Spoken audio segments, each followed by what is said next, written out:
Hey everybody, good morning. My name's Aaron. I'm the campus pastor from the Henrietta campus, but we're so glad that you're here with us at all of our locations and online. Thanks for joining us this weekend. I hope you're looking forward to a great day today. I heard the weather might even be good, although when I drove in, it was not so good. So hopefully you got some sunshine.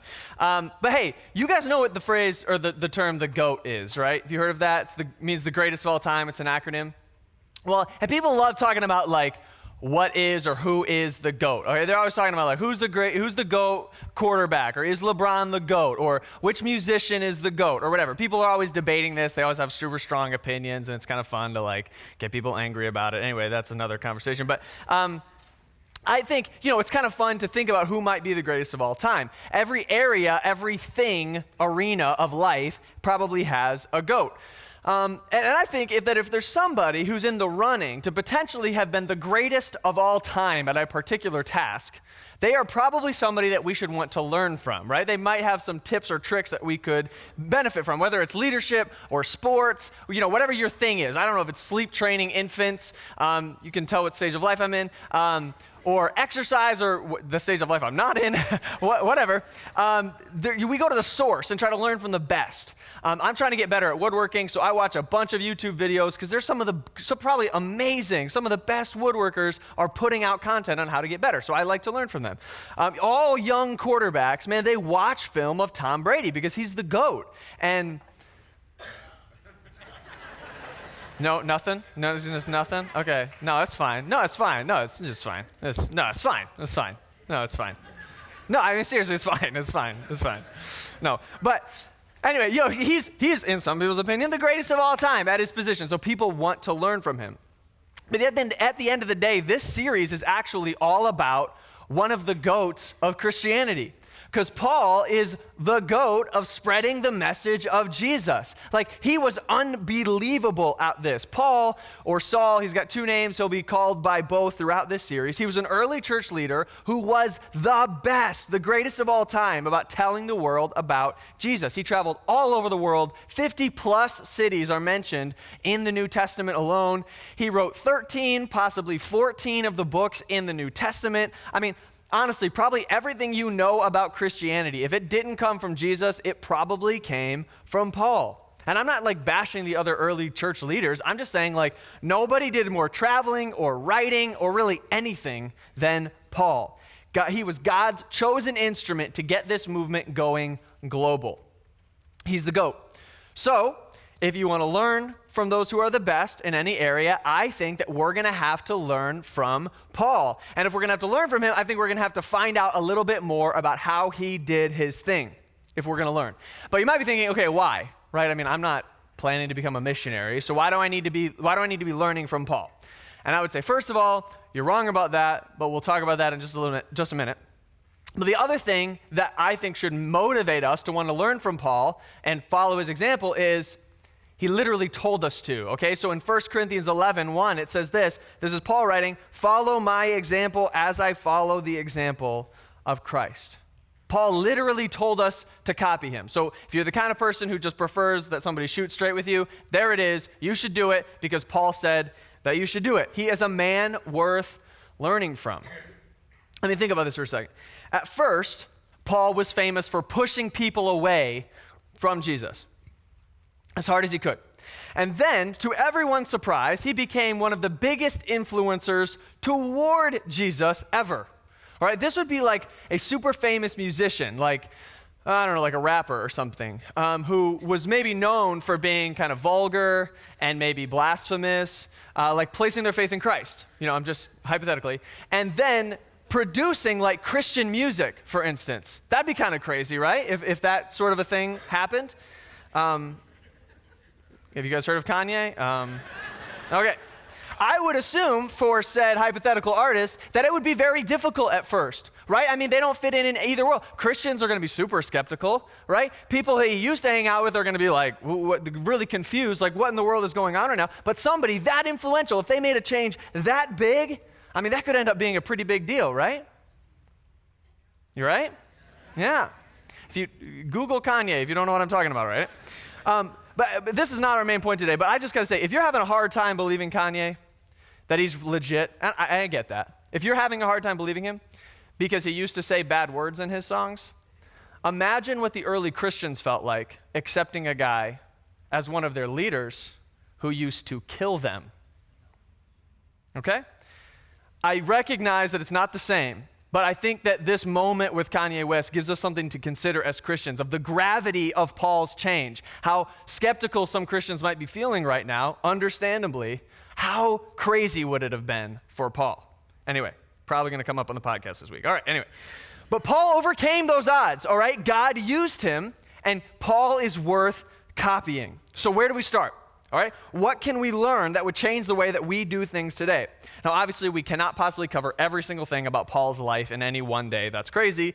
But instead, I'm just going to make 4 observations about how Paul did his thing, and then we can pull some lessons from those observations, okay? And as we're getting started, I just want to recommend this resource briefly. You can get this on our website that we made called paulseries.com. You can get it through our Equip email. If you sign up on your connections card for the Equip email, we'll make sure that you get it. But it's a 25-minute video from the Clarifying the Bible series, and it's all about the missionary work of Paul. It is incredible. I mean, it goes over every single stop of his missionary journey, which letters he wrote, why he wrote them, who was with him as he wrote them, gives excerpts from the letter. The guy's amazing. I've watched it probably 2 or 3 times in the last couple of weeks. It's so helpful. You owe it to yourself. Please go watch it like 2 or 3 times. It's really helpful to understand Paul's life. But let's get rolling. That's just a sidebar. I hope it's helpful for you this week. We're going to be spending the vast majority of our time in the book of Acts, which is just a historical account of what happened in the early church. And one thing you should know about this book is that the book of Acts is descriptive, not prescriptive. It's descriptive, not prescriptive. What do we mean by that? Well, it just tells us what happened. It doesn't necessarily tell us what we need to do today, okay? It's just a historical account. So we're just going to see if by observing his life, we can come to some reasonable conclusions based on the facts. Looking at his patterns, see what we need to do. Honestly, you could probably say that my bottom line for this morning is just simply act like Paul. Okay, that's probably it. Act like Paul. And each of us, we're going to have to figure out how Paul's example challenges us individually in areas where we need to be more like Christ. Okay, we're going to have to do a little bit of work on our own to figure out what that looks like. And as we're rolling and getting started, I just want to give you a little bit of context, hopefully some like 30,000-foot view of how Paul did ministry that will create a little bit of framework for how he did his thing. Because, I mean, he had 3 different missionary journeys. There were dozens of cities and lots of churches that he got started. So I think that you could describe this kind of as Paul's church launch process. Okay, this is kind of how he did his thing. So the first step in that process was simply he would arrive. Okay, he would arrive somewhere. That's not too complicated. He would show up. Typically, he'd be rolling with his squad because he very rarely traveled alone. And his first step was to get embedded. He would set up shop, as in literally set up shop. He was a tent maker, so he would get his business and his trade rolling, and then he would start building relationships. His next step after he arrived was he would preach. So he would arrive, and then he would preach. Normally, he would start in the synagogue, which was the gathering place specifically for religious Jews. So he would preach there. And from there, he would just literally preach wherever he could find a spot. So in Ephesus, he actually rented out a lecture hall. In Athens, he just went to the marketplace. In Corinth, he used his business as kind of a launching pad. In Thessalonica, he was in and out of people's homes throughout it. In a different city along the way, this just kind of proves he wasn't always a terribly interesting preacher, I guess. Super late night. He's preaching all night. The room gets stuffy. It's like packed with all these people listening to him. And a dude who was sitting in a window, fell asleep, fell out of the window to the ground and died. It got real, okay? Paul brings it back to life. It works out. You should read the story sometime. But he apparently wasn't always that interesting. But anyway, you get the point. He would show up somewhere and he would start telling people about Jesus wherever he could and wherever made sense. And then his next step is he would leave. He would depart.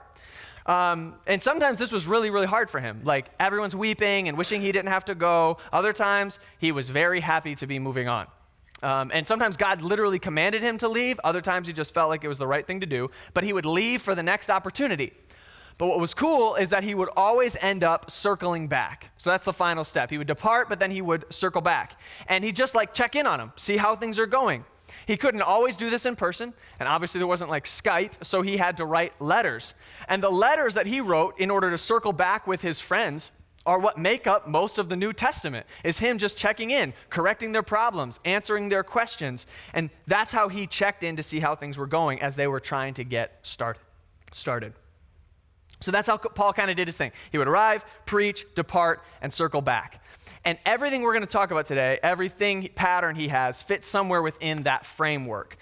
So I think we should just get after it, all right? We've got 4 facts that we want to go over and what we can learn from them. Number 1, first fact, Paul was relentless with the message he had been given. Paul was relentless with the message. If you're at all familiar with this guy's life, this is probably not a point that I need to prove, but I want to take the time to do it. Humor me, okay? I want to give you a tiny sample of how relentless this guy was with his preaching. For funsies, I have limited myself randomly to excerpts from Acts 13 and 14. I flipped open my Bible and pointed. I limited myself to just those 2 chapters, okay? Let's see what we can find just in those 2 chapters. Acts 13, starting in verse 14. Here's what it says. From Perga, they went on to Pisidian Antioch. On the Sabbath, they entered the synagogue.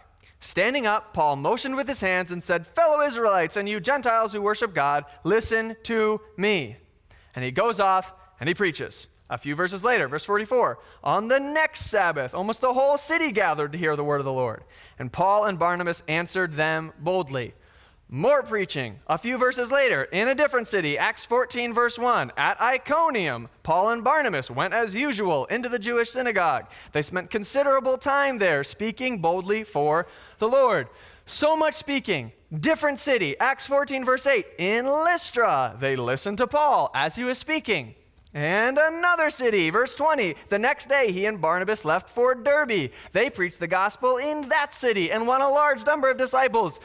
Okay, enough, right? Do you get it? This is just 2 chapters, and it's not even every example of him preaching in those 2 chapters.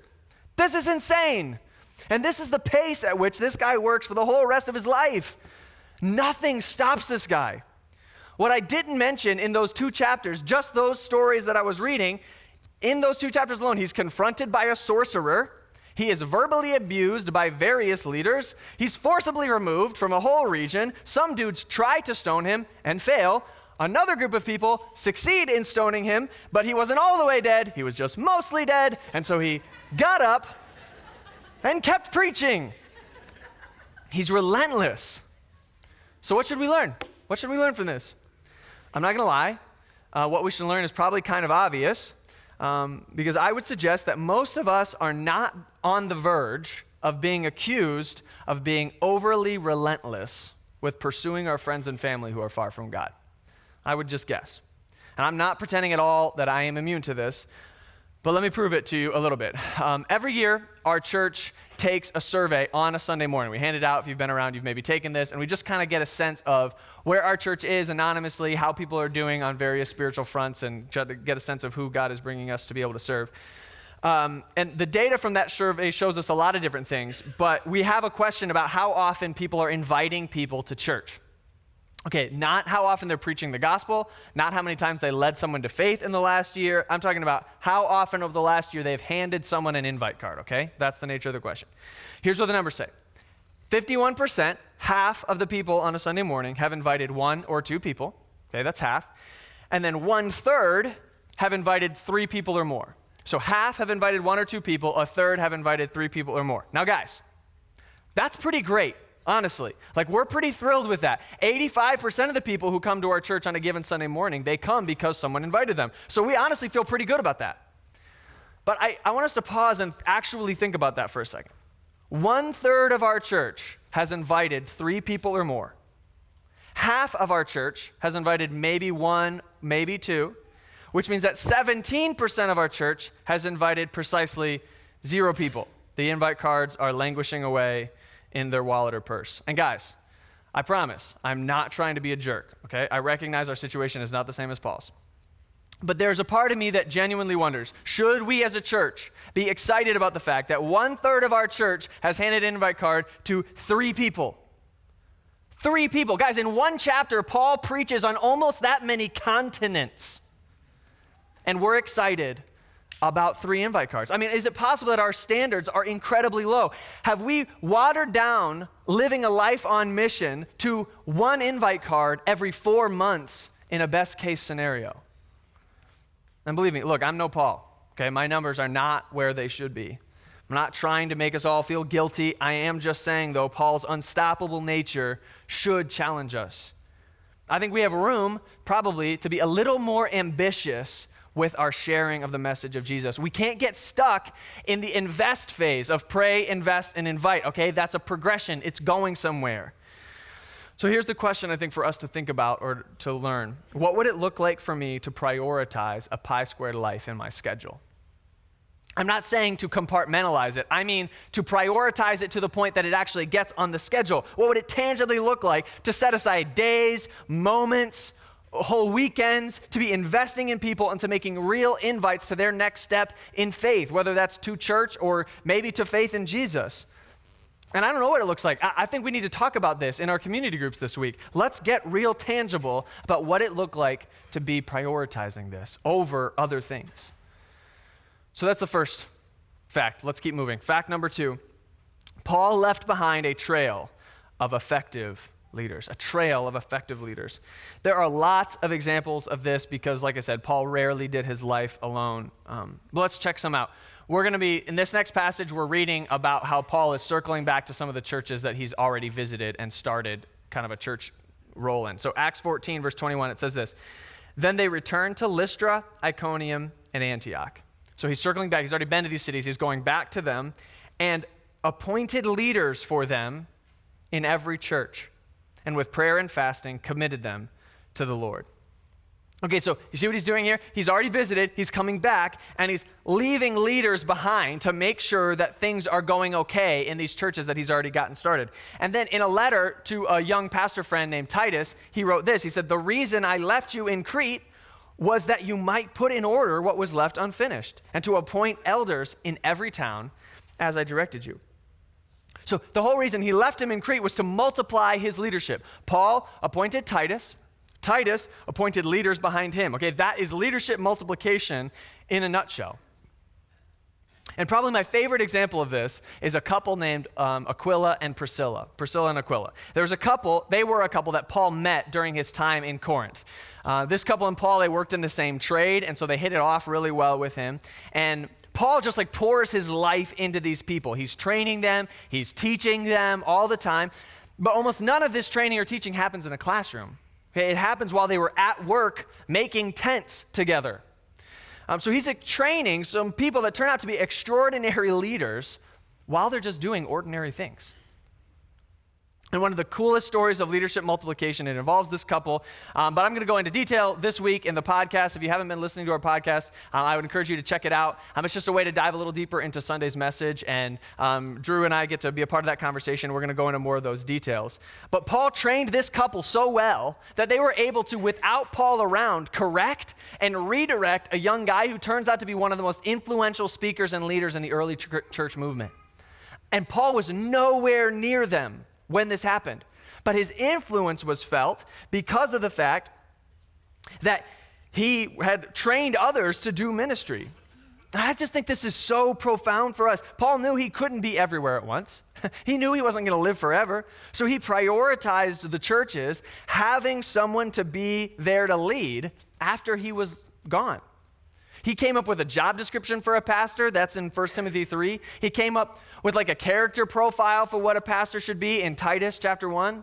I mean, the guy dove down into the details to make sure it all came together. Since he was always aiming towards sustainability, he chose to invest in people all along the way. So what do we need to learn from this? What do we need to learn from this pattern of Paul? I would say that we just need to never learn alone. Bring somebody along. Bring somebody along. All of us should be growing and developing in every area of our life, right? We want to be getting better, and especially when it comes to our spiritual lives. We need to see the importance of encouraging growth in other people by bringing them along with us. Don't grow alone. If you grow with others, you will multiply your leadership in their life and then in the next person's life. Share what you're learning. Share your books or your podcasts or just like things that God is teaching you. Just talk about them. Or be that guy who like drags people along while you're doing like the everyday stuff of life. You can multiply leadership. You can grow alongside other people and invest in them while you're making dinner, while you're cleaning the car, while you're serving together in hotspot or like putting on a deck on the back of your house. I don't know, whatever you're doing, you can invest in others. Those are opportunities to use ordinary moments to learn and grow together. Never learn alone. Man, because for Paul, this was not like a theoretical conversation out in left field. I mean, he didn't spread the gospel independently from his relationships. He did it through his relationships. These people weren't like projects that he needed to check off a list or something. I love what he says in this incredibly personal letter that he wrote to some friends in the city of Thessalonica. Look at what he says to them. It feels like a love letter. He says, "Just as a nursing mother cares for her children, so we cared for you. Because we loved you so much, we were delighted to share with you not only the gospel of God, but our lives as well." So the question for you is this: are you ready to open up your sphere of influence to the real you? To allow your everyday life to actually be your avenue of ministry? Let's bring somebody along, church. We can do this. Never learn alone. Third fact, Paul worked a normal job. Paul worked a normal job. Remember, he met Priscilla and Aquila while he was making tents? Here he's talking with some friends from Ephesus. This is kind of an excerpt from a time he was talking with these friends in Acts 20, and it says this. He says, "Look, I haven't coveted anyone's silver or gold or clothing. You yourselves know that these hands of mine have supplied my own needs and the needs of my companions." Throughout Paul's whole ministry, even when it would have been totally legit for him to get paid for doing his work, something he actually encourages future pastors to do, he personally chose not to do that so he could never be accused of being just in this whole thing for the money. He never received like a standard paycheck for doing ministry. He always supplied his own needs. So think about this for a second, because we have to kind of deconstruct what we might be imagining. This is not a guy sitting in his office like poring over the books. This is not a guy who could do hospital visits in the middle of the day because his schedule was free. He was working his whole life around the fact that he had a mission to accomplish. His occupation was just a means of supporting his real mission in life. So if you're here today at any of our campuses or watching online and you don't work for Northridge Church, your life looks more like Paul's than mine does. It really does. Your life looks more like Paul's than mine does, because my family, our needs are met through the generosity of the people of Northridge Church. My wife and I feel so blessed by the privilege of being able to have my vocation go into this. And we're also thrilled to be able to give right back into this mission together. It's such a privilege. But Paul never had that luxury. He never did. And I think that's so important for us to know. It has a few, I think, huge implications for us as we think about our lives. And the first one is just this, that there actually is no such thing as a normal job. There's no such thing. Sometimes, I'll have friends that will say like, well, yeah, I mean, you're a pastor. I just work a normal job. No. Like, there's no such thing. That doesn't exist. That's not a thing. There's no such thing as a normal job. And the reason is because there's no such thing as a normal person. We are all eternal beings. There are no ministry jobs and secular workplaces. All of that, there's no difference, okay? Anything we do for a paycheck is really just so that we can make a difference in the lives of the people that God has put around us. If you see your job as something you just do, but your volunteer role on Sunday morning as like your ministry, I think you've got it twisted. That's not how it works. That's not how it works. Your whole life is ministry. And since you spend the majority of your life at work, I would recommend that you see it as vital, that you see your job as a mission field, as an opportunity. I mean, Paul definitely did. Paul always did. And it leads me to another thing that I think we need to learn, and that is that your occupation creates access. It creates access. You're at that desk for a reason. You've been assigned that client for a reason. Nothing is an accident. So don't treat the next customer that you're asked to serve as a task. They are a person in need of the ministry that God has allowed you to bring into their life. If you feel like your passion for Pi Squared is a little bit low right now, start praying for every person that your job allows you to interact with, and I think that you'll find that there's a lot of people with needs that need hope.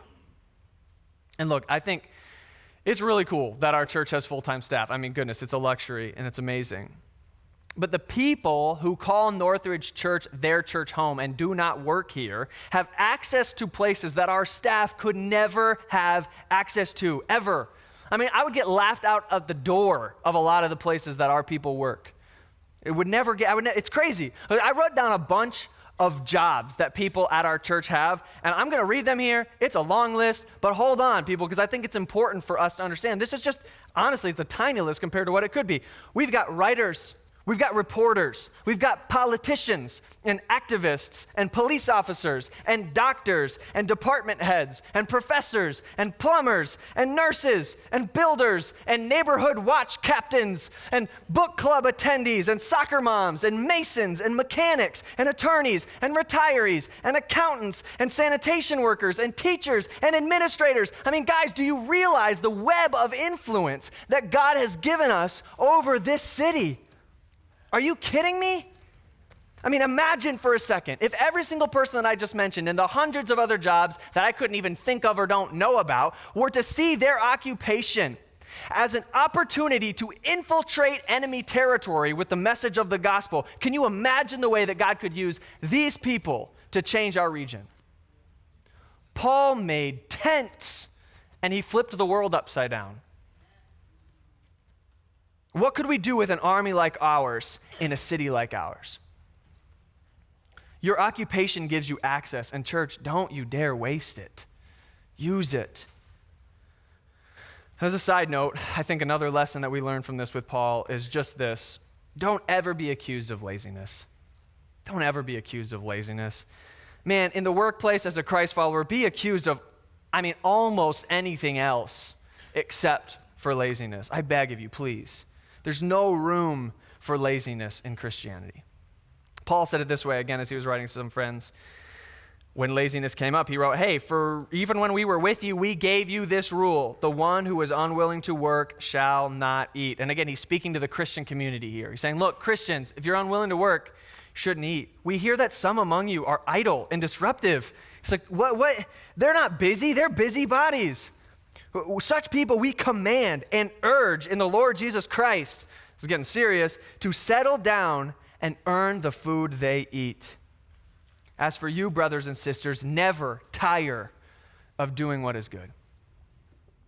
I remember as a kid going into my dad's office, and he had one of those like office swivelly chairs, spin around and slide around, and it's got like the levers underneath that I never know how to operate. But I remember going in there as a kid, and I'd sit in his chair, and I'd swivel around and try to play with all the settings and get it comfortable for me. But something I always remember is that when I would go to lean back in my dad's chair, it was always locked. Always. So like when you're thinking it's going to lean back and it doesn't, it's kind of jarring. You're like, whoa, whiplash, like what? So then I would always like pull out the little pin so I could lean back in my dad's desk chair. I was like, this is great. And one time I eventually just asked him, like, Dad, what are you doing? Like, this thing leans back, right?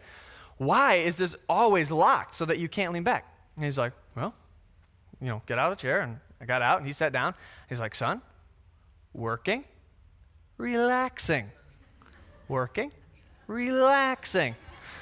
And then he just got up and left. But honestly, that stuck with me. The lesson he was trying to show me is like, when I'm here, I'm not here to put my feet up. I'm here to get something done. I have a job to accomplish. I've been given responsibilities. I'm going to put them on my shoulder and I'm going to work. Work is for working. I'm not here to relax.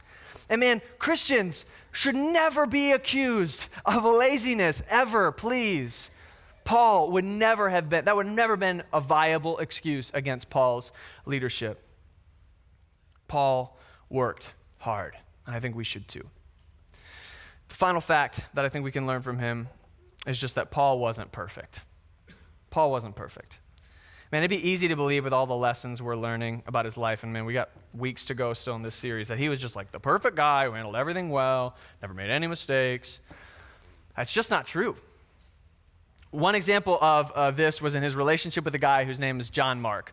We're not going to go into all the details of it, but John Mark was one of Paul's travel buddies for a minute, and they're doing their thing. At one point, it got kind of tough, and John Mark just decided, like, I'm out, and he abandons Paul and Barnabas and just goes home.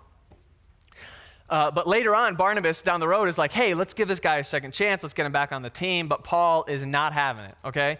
Here's what happens in Acts 15. Barnabas wanted to take John, also called Mark, with them. But Paul didn't think it wise to take him because he had deserted them in Pamphylia, and he had not continued with them in the work. They had such a sharp disagreement, this is Paul and Barnabas, that they parted company.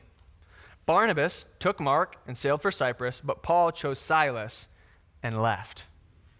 Ooh, okay? Getting a little weird. There's this big fight, and Paul is kind of being a little bit of a jerk, right? I mean, regardless of the circumstances surrounding why John Mark left in the first place, Paul seems like he's got no grace whatsoever for this guy.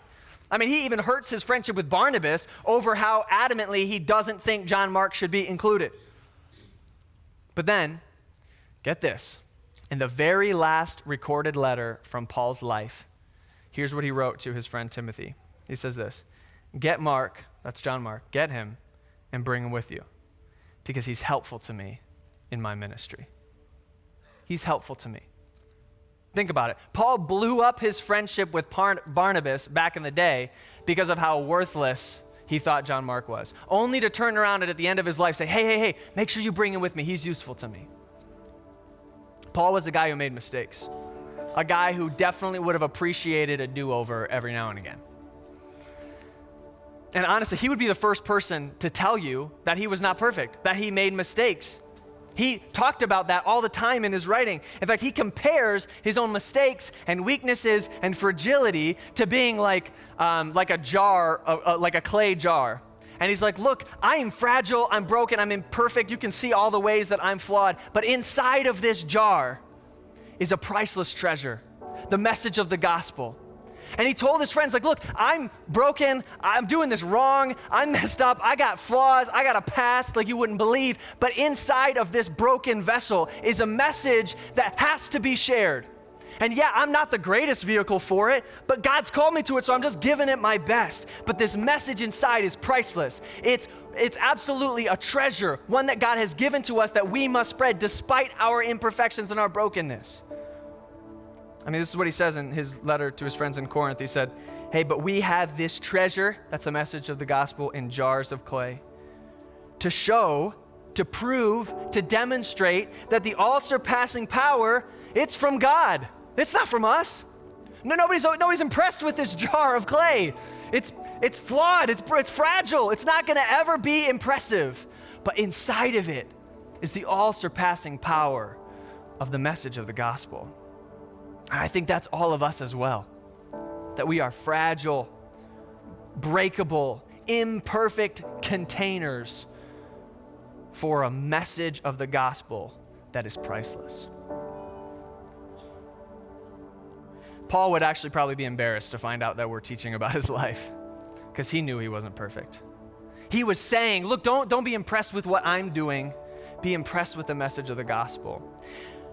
But what we're focused on, what I think we need to be focused on this moment, is the incredible truth that God used a broken but totally sold out messenger to change the world with a powerful message. And I think that's exactly what he wants to do with us. To take very broken, imperfect messengers, containers, and change the world with a priceless message.